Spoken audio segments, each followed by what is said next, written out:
The exact Tools PipeCut saws are attached to the pipe like this. Open the gripper. Tighten the gripper around the pipe. The saw must be firmly around the pipe, but there is no need to use any heavy force.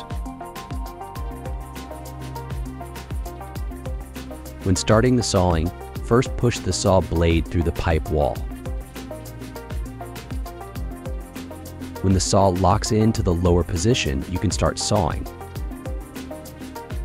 Turn the machine clockwise approximately 60 degrees, and then turn the machine counterclockwise to the starting position. If possible, use your foot to hold the pipe in place when cutting. This way the cutting will be done with some 6 periods. The motor speed should not decrease a lot during the sawing. If the cutting performance gets worse or you hear any rough noises from the blade, it is time to sharpen the blade or change it to a new one.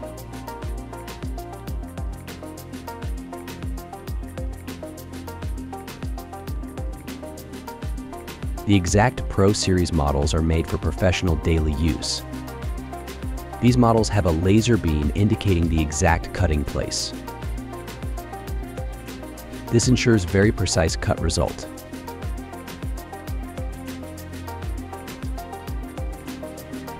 The exact Pro Series models have motor indicator lights. Green light displays that the cutting speed is correct. Yellow light advises to slow down. And red light recommends to cool the motor down for a while.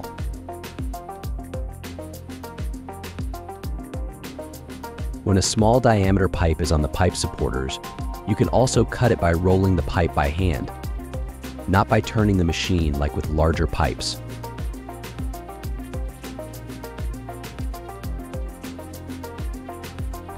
Exact Tools has a wide range of blades available. Use a right blade for each material type.